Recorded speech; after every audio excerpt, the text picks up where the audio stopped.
Hola, bienvenidos de nuevo a mi podcast y tu podcast de cabecera, tus amigas las hormonas. Hoy voy a hablaros de un tema que ha sido siempre uno de mis temas más solicitados en mi Instagram y de hecho tengo una guía entera porque tengo 10 publicaciones al menos y es el tema de la anticoncepción hormonal, ¿vale? El otro día abrí una cajita de preguntas y como siempre la respuesta ha sido increíble y me habéis hecho muchísimas preguntas súper interesantes que generalmente suelen seguir un mismo patrón, entonces he cogido pues las que creo que han sido más repetidas y las que en general creo que pueden ser más representativas y os pueden ayudar más, que esto es al final lo que pretendo con estos podcasts. Antes de nada me gustaría decir un pequeño aviso, ¿vale? Porque cada vez más somos una comunidad más grande y cada vez más la gente tiene un poco la piel más fina y es mucho más exigente, vamos a ponerlo así, con el contenido. Entonces, este podcast es meramente informativo. ¿En qué sentido? En que no me gustaría jamás que os sintierais juzgadas por el anticonceptivo que dejáis o dejéis de utilizar, ¿vale?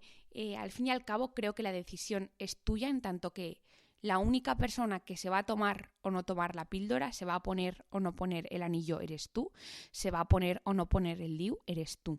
Lo que yo sí que quiero y me gustaría es que supieras que al fin y al cabo ninguna decisión que vayas a tomar sobre tu salud que implique una disrupción y una anulación del ciclo hormonal va a ser algo inocuo, ¿vale? Porque igual que, por ejemplo, nosotros respiramos, tenemos una temperatura corporal, tenemos una frecuencia cardíaca, las mujeres, durante cierto periodo de tiempo, que es el periodo fértil, tenemos un marcador de salud que es la menstruación. Es el ciclo, pero que nosotros lo vemos fehacientemente con los días de menstruación. Entonces, el hecho de anular, por motivos que no creo que vengan a cuento en este podcast, anular el ciclo menstrual más allá del beneficio por el que originalmente se creó y es con una finalidad anticonceptiva, creo que es algo que, primero, no es fisiológico, es decir, no es algo normal y, por tanto, implica que conlleva unas consecuencias. Ahora bien, en determinadas mujeres, y me parece estupendo, y es más, si es tu caso, de verdad que te abrazo y me encanta que lo hayas decidido por ti y que estés segura por ti, ¿vale? En algunas mujeres va a ser beneficioso y en otras mujeres, sin embargo, no lo va a ser. Y aquí entra mi conflicto y mi inquietud, y es que probablemente muchas de esas mujeres a las que la píldora no les está suponiendo un beneficio, no saben que sus problemas de salud probablemente o estén causados o estén desencadenados por la píldora y ello les conlleve una incertidumbre, una sensación de que hay algo que están haciendo mal en su salud que creo que no se merece ninguna persona, ¿vale? Lo segundo es que creo que de alguna manera se ha vendido el tratamiento de la píldora como la panacea para todo. Es decir, yo tengo acné, te doy la píldora, tengo reglas irregulares y para que no vengas a la consulta cada mes y yo te estudie por qué esas reglas abundantes, esa anemia, como consecuencia de reglas abundantes, te doy la píldora y aquí se acaba todo, en vez de quizá empezar a preguntarme que igual tienes una enfermedad crónica, inflamatoria y parte inmune como es la endometriosis, o que quizá tengas un síndrome del ovario poliquístico, o que quizá tengas un hipotiroidismo, tengas una enfermedad autoinmune, tengas un lupus, te doy la píldora y así vamos pasando pacientes. Que te doy la píldora porque se te cae el pelo y en vez de analizar un poco más en detalle esto, te bloqueo los andrógenos y ya está. No, o sea, me parece estupendo que en algunos casos creo que el prejuicio que puede hacer la píldora es menor, en tanto que hay gente que que al final el acné y lo veo, el vello, es tan excesivo que bloquea, que anula y que deprime a la persona, ¿vale? Pero no en todos los casos hay que hacer estas cosas, ¿vale? Entonces, mi disclaimer inicial era, por favor, y pido perdón de antemano si alguna parte del podcast no consigo hacerlo con la empatía con la que voy a intentar hacerlo, ¿vale?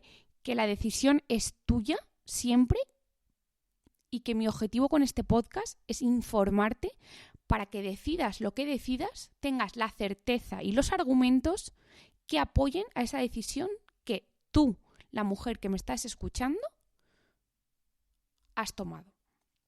Dicho esto, comienzo, ¿vale? La primera pregunta es de Bernal Vespre y me dice: si se tienen migrañas, ¿es normal tenerlas diarias tras dejar la píldora? Nunca he tenido tantas. Entonces, a ver, ya empezamos fuerte.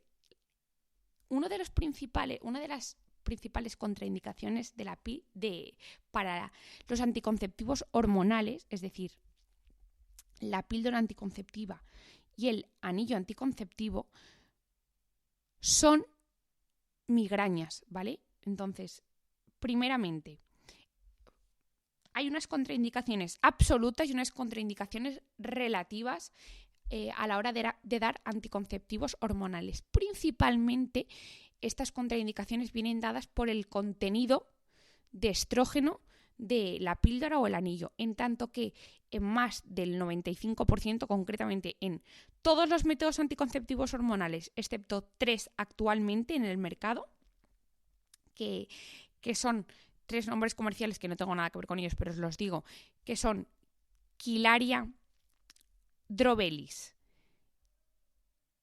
y Zoeli.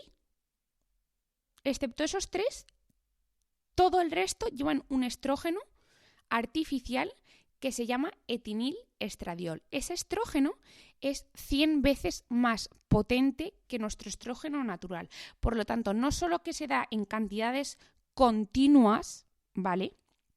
Y es por eso que junto con el progestágeno, esa cantidad continua de estrógeno contribuye a que se anule el ciclo menstrual, porque tú cuando sangras al quitarte el anillo o cuando sangras al dejarte la píldora o tomarte los días de la píldora placebo, la que es de otro color, no tienes una menstruación porque no has ovulado, y no has ovulado porque estás tomándote todos los días la misma cantidad de etinil-estradiol y del progestágeno, o en el caso del anillo, todos los días se está liberando de manera continua la misma cantidad de estrógenos y de progesterona.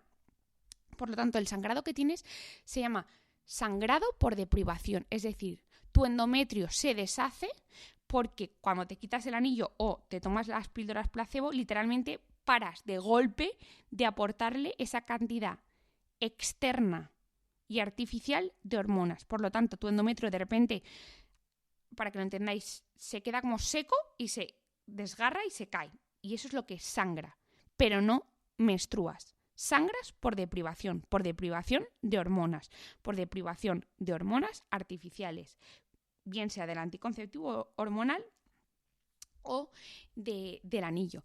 Entonces, ese etinil-estradiol, que como os he dicho, contienen todas las píldoras y todos los anillos, excepto las 3 que os he dicho, que es Quilaria, Drovelis y Zoeli, ¿vale?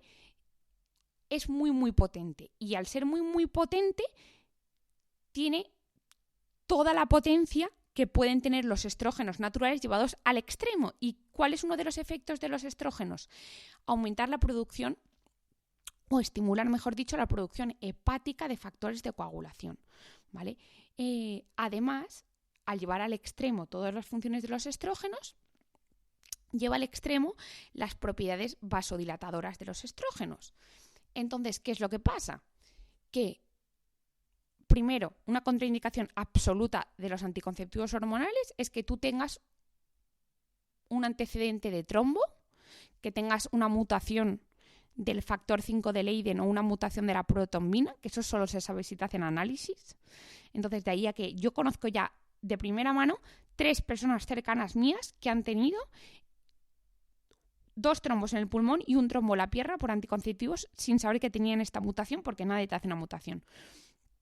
O también estaría contraindicado si tú tienes alto riesgo de una trombosis venosa, es decir, porque fumas y tienes más de 35 años, en el posparto inmediato, si tienes antecedentes en tu familia de trombos, si eres una mujer con obesidad, o si tienes alguna enfermedad autoinmune que están asociadas con un mayor riesgo de trombos, como son el cáncer, bueno, esa no es autoinmune, pero bueno, la enfermedad de Crohn, la colitis ulcerosa, el cáncer o la anemia drepanocítica. Eso es más raro, ¿vale? Luego, el síndrome antifosfolípido contradice, y aquí, con el tema de las migrañas, y me uno a la pregunta que me dice si es normal al dejar la píldora tener muchísimos ataques de migraña, la migraña con aura es una contraindicación absoluta. Esto acaba de ser en directo, como acaban de enviar un correo. Voy a...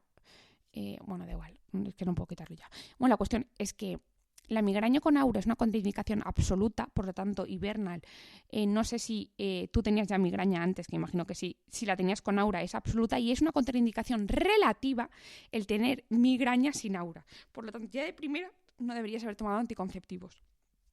Después, ¿por qué al quitarlos has tenido mayor cantidad de episodios? Precisamente porque al dejar la píldora, literalmente durante 2-3 meses, todo tu eje hipotálamo hipofisario gonadal, ¿vale?, que es el de los ovarios, está totalmente alterado. Primero porque llevas todo el tiempo que has estado con el anticonceptivo hormonal anulando ese eje, y hasta que toda esa maquinaria hormonal, desde el hipotálamo hasta la hipófisis, hasta los ovarios, se regula, hay picos de estrógenos, caídas, picos de progesterona, caídas, intermitentes y sin ningún tipo de ritmo u orden. Por lo tanto, esos picos de estrógenos te van a producir una vasodilatación, la caída, una vasoconstricción, y eso a nivel del cuerpo te produce alteraciones de la presión arterial, puede producirte aumento de riesgo cardiovascular, pero en tu caso lo que tú estás experimentando precisamente porque has tenido migrañas antes es ataques de migraña, porque tu cuerpo ahora mismo está hecho un batiburrillo hormonal, y entonces cada vez que hay un pico de estrógenos se vasodilatan las arterias de la cabeza, que es parte genérica causal de la migraña. Y es que además, como la píldora y los anillos y el anillo, es decir, los anticonceptivos hormonales causan alteraciones también en los neurotransmisores serotonina y dopamina, estos dos neurotransmisores, que son una especie de hormonas del cerebro, también están implicados en la génesis de migrañas.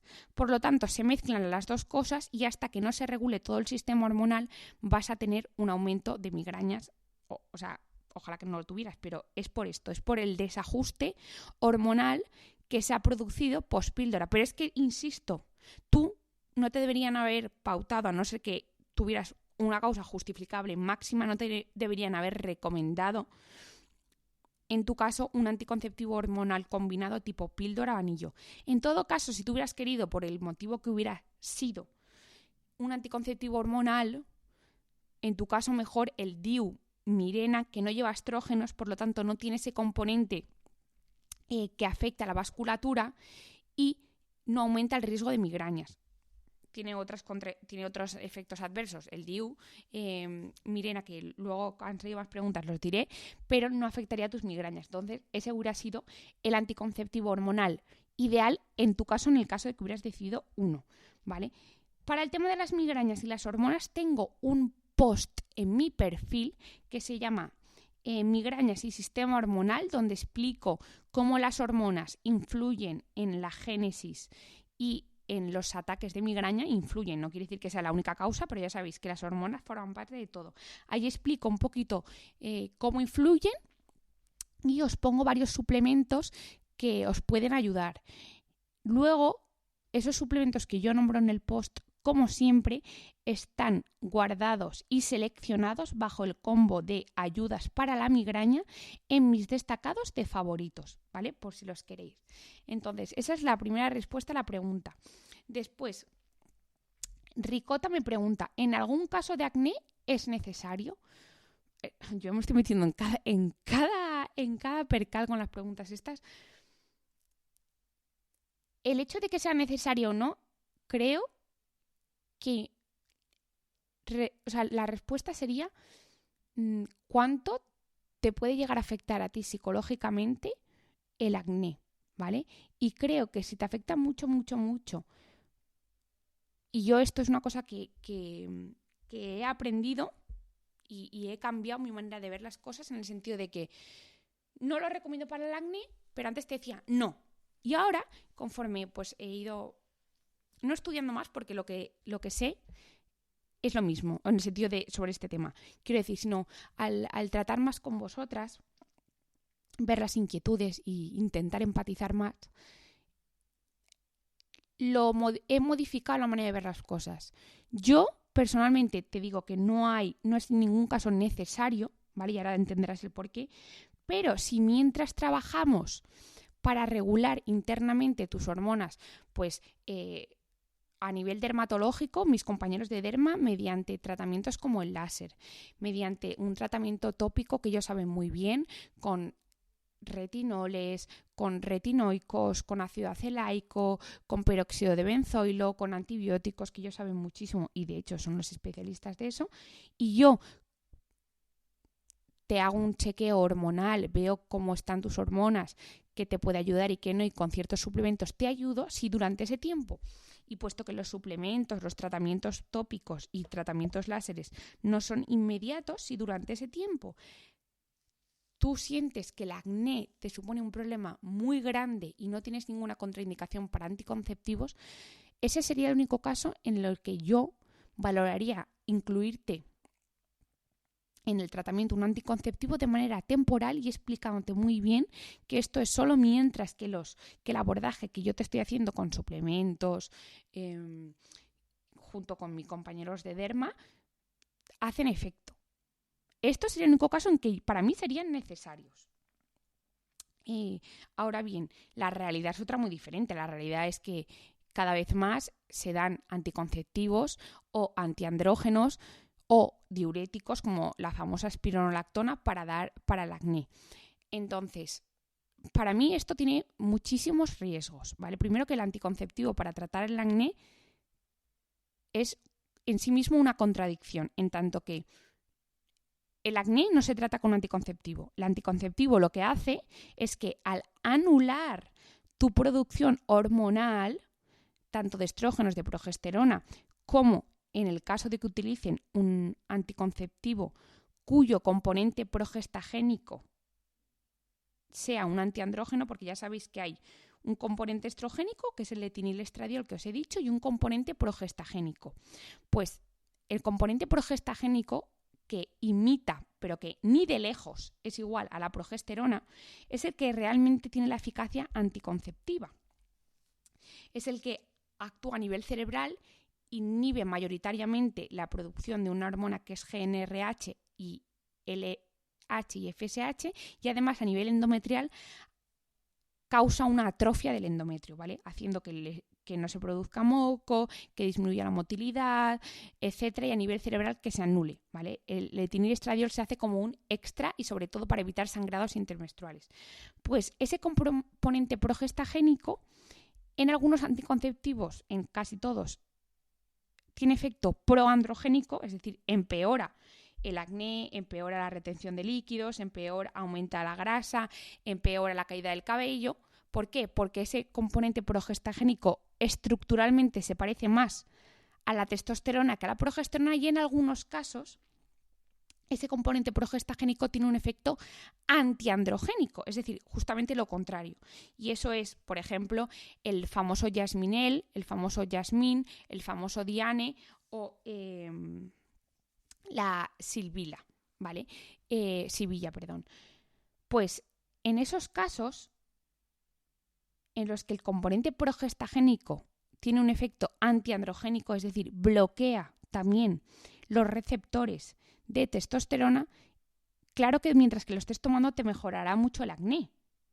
Pero ¿qué es lo que pasa? Tú no estás tratando la causa por la que tienes mucho acné, que en el caso de acné aislado o caída del cabello aislado de perfil hormonal, lo que se sabe es que tú tienes un exceso, una hipersensibilidad a la activación de los andrógenos en los folículos pilosos y en las glándulas sebáceas. Es decir, aquellas mujeres que solo, y abro comillas, solo tienen acné hormonal, que es un acné típico de la zona de la mandibular, del tercio inferior de la cara, o caída del cabello de perfil hormonal, es decir, tipo el de los hombres, se sabe que lo que les sucede es que la enzima que se llama 5-alfa reductasa, que actúa y activa la testosterona en una testosterona mucho, mucho más activa, que se llama dihidrotestosterona, está aumentada, trabaja muchas revoluciones, por lo tanto activa mucha testosterona, por lo tanto hace que el pelo se vuelva mucho más pequeñito y mucho más finito, que es típico de la testosterona, y que tus glándulas sebáceas produzcan muchísimo sebo, que sea un sebo muy denso y que obstruya el poro, se infecte y produzca el acné, y además favorezca el sobrecrecimiento de la bacteria Cutinobacterium acnes, que es la implicada en el acné. Entonces, en esos casos en los que se sucede eso y te dan anticonceptivos con un perfil bloqueador de la testosterona, estás bloqueando, por así decirlo, la activación de la testosterona. Pero cuando dejes de tomarte el anticonceptivo antes o después, tú vas a seguir teniendo ese problema. Y es más, probablemente al estar mucho tiempo inhibida esa enzima, se produce lo que se conoce comúnmente como efecto rebote. Se produce de golpe una hiperactivación de esa enzima que activa la testosterona, y justamente al dejar la píldora y al dejar el anillo, esa enzima va a decir, es como si hubiera vuelto de vacaciones. Estoy ready to go para producir esa testosterona activa. Lleva tanto tiempo bloqueada que está con una energía rebosante. Es como si tú te hubieras ido de vacaciones durante todo el tiempo y vuelvas. Ese día lo petas. Ese día has descansado, no te molesta nada lo que te dice tu jefa, estás ready, estás de buen humor y entonces trabajas un montón. Pues eso le pasa a la enzima que activa la testosterona tras haber dejado la píldora. De ahí el efecto rebote. Por lo tanto, para mí no es un tratamiento. Yo prefiero analizar por qué tienes eso, y si es así lo que tienes, una hiperactivación que no hay manera analítica de saberlo, sí que hay, pero es tan cara que solo se hace en estudios, que es determinar un metabolito, es decir, un producto de desecho que se obtiene tras activarse esa testosterona, que es que se mediría el 3-alfa-AG, que es un derivado de la dihidrotestosterona, pero eso es carísimo, y que yo creo que en España hay 2 o 3 laboratorios que lo tienen y no merece la pena, porque si tú solo tienes acné o caída del cabello, probablemente se deba a esta alteración. Entonces yo prefiero con suplementos como por ejemplo el sao palmetto, que inhibe de manera natural esta enzima, o con suplementos como el DIM o el calcio de glutarato, que ayudan a que esa enzima sea menos activa y a que la testosterona que se ha producido se metabolice antes a nivel hepático, por tanto resultando en menos acné, lo utilices, ¿vale? De ahí a que a mí me guste mucho el sao palmetto para el acné hormonal y la caída del cabello hormonal, que me guste mucho el DIM y el calcio de glutarato. El DIM y el calcio de glutarato en España no están aprobados, el sao palmetto sí. Por eso en la página que yo recomiendo y en el combo de acné hormonal los veréis, pero el DIM y el calcio de glutarato no los veréis en España, porque en España no está comercializado. De ahí a que en la página americana sí, y lo pidáis y esté yendo también, pero lo digo para que lo sepáis, que el DIM y el calcio de glutarato en España no está, el sao palmetto sí. No obstante, el combo para el acné hormonal y la caída del cabello los tenéis en mis destacados de favoritos, acné y caída del cabello hormonal. La cuestión es que, volviendo a la pregunta de Ricota, ¿en algún caso de acné es necesaria la píldora? No, como necesaria no. A no ser que, lo que yo todos los he dicho, que si te causa muchísima nerviosismo, ansiedad, tristeza, mientras que solucionamos la causa, sí que puede ser. Con respecto a la espironolactona que se están dando, ojo, cuidado por varias cositas, ¿vale? Uno, es un fármaco teratogénico. Por lo tanto, si tú te dan espironolactona, inherentemente vas a tener que tomarte anticonceptivos. O vas a tener que utilizar un método de barrera. Entonces, lo estamos haciendo un pan con unas tortas, porque si te dan la espironolactona para quitarte el acné y luego te tienes que tomar la píldora, es que ya estás forrado de fármacos para tratar un problema hormonal inflamatorio como es el acné o la caída del cabello, ¿vale?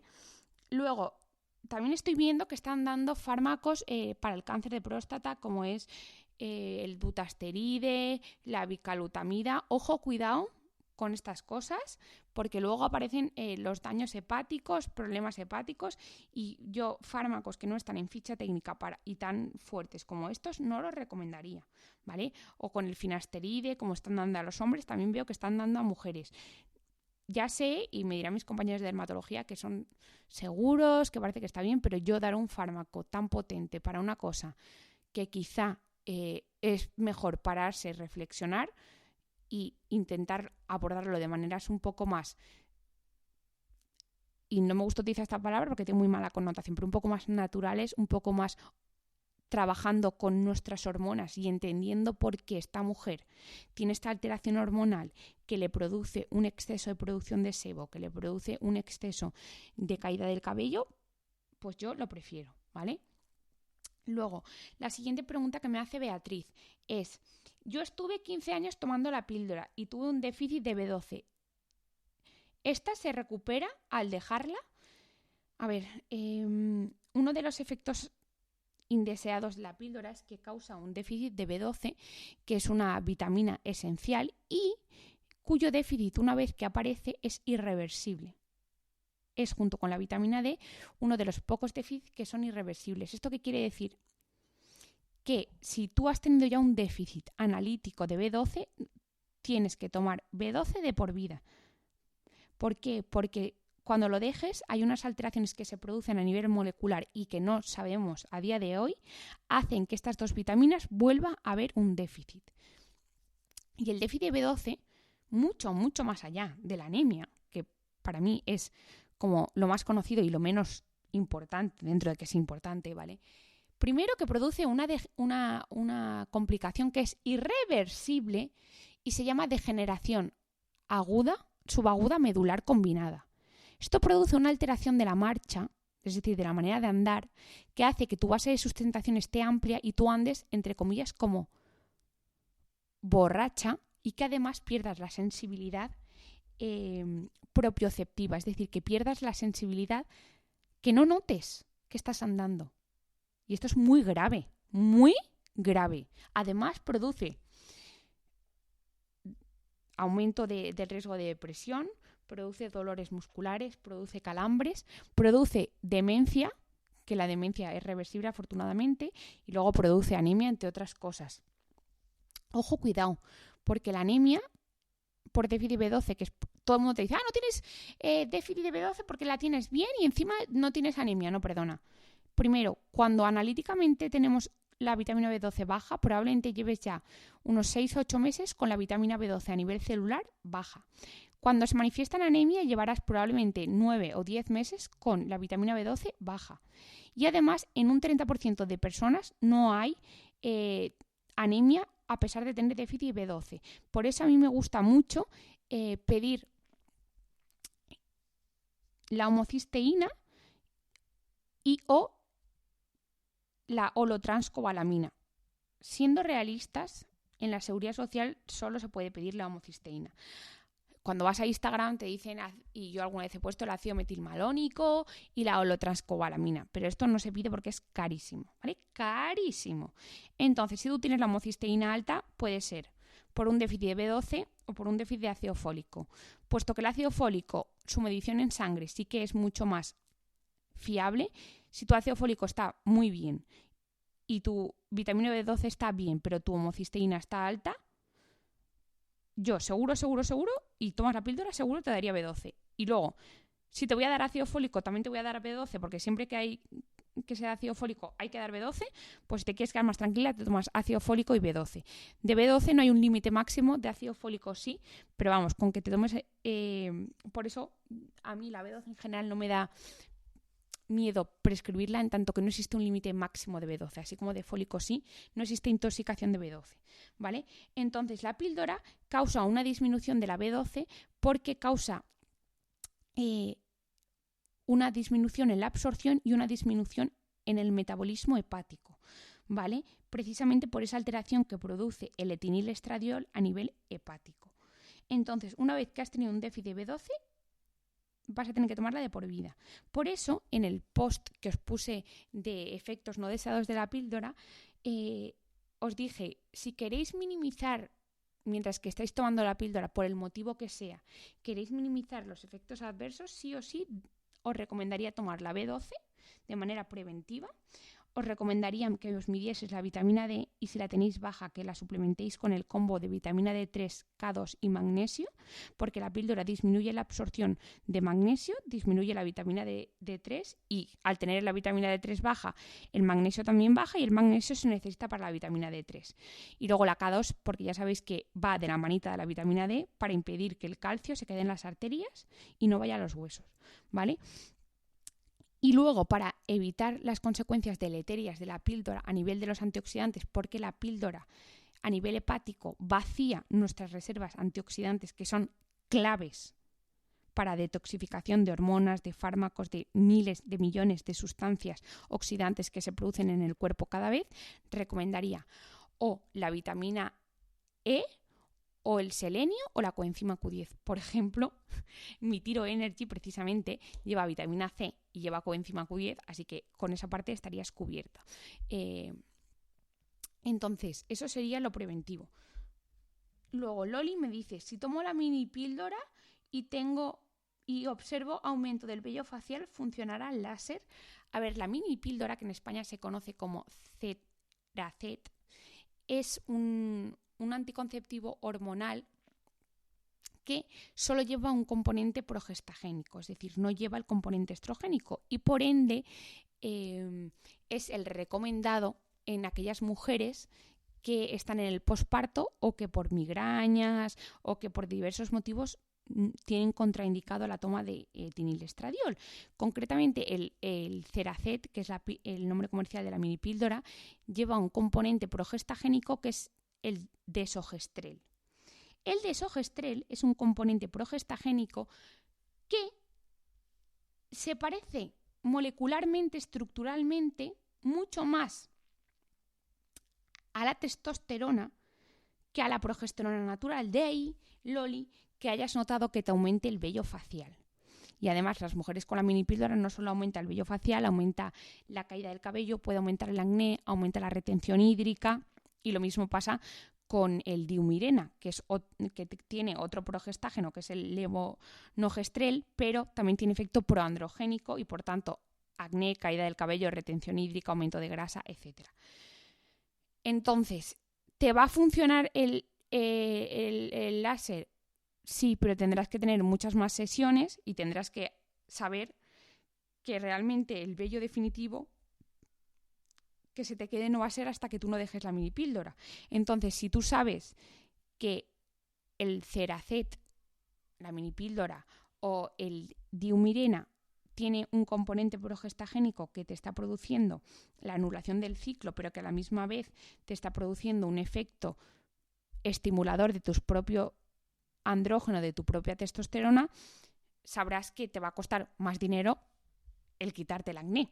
Una vez que sabes eso, si lo sabes, adelante. Luego, Andrea me produce... Vale, es que estaba leyendo que no entendí la pregunta. ¿Pasa algo si se toma la píldora durante 10 años? Que si hay algún problema por tomar la píldora durante 10 años. Como problema,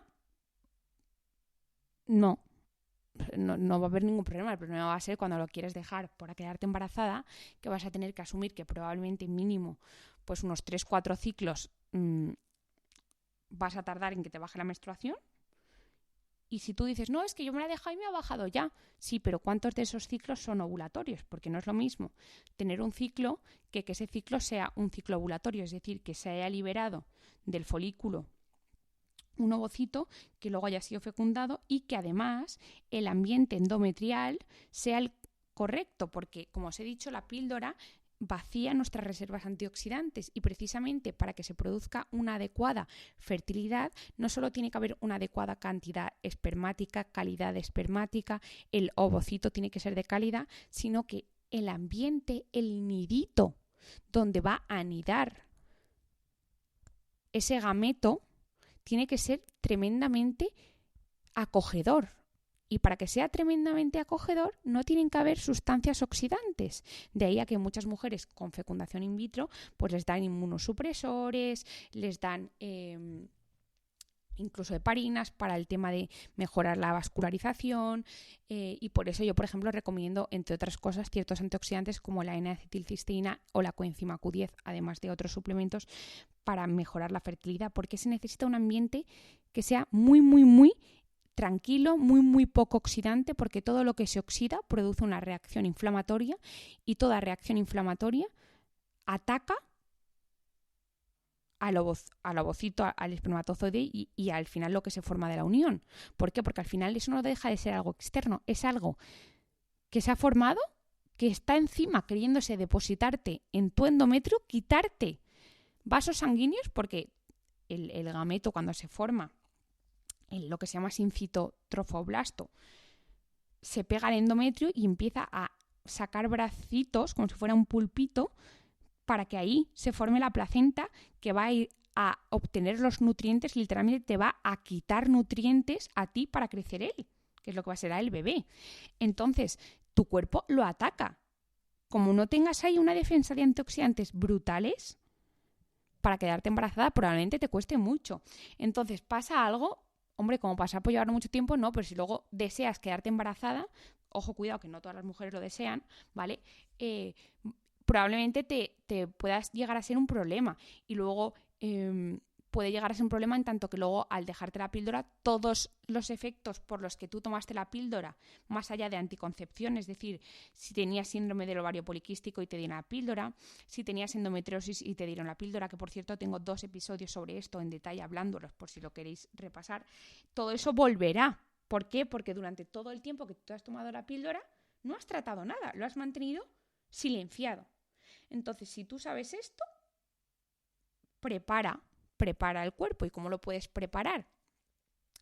Pues a mí me gusta primero saber por qué te tomaste la píldora. Es decir, no es lo mismo que tú te la tomaras estando sana por un beneficio anticonceptivo únicamente que porque tuvieras síndrome del ovario poliquístico.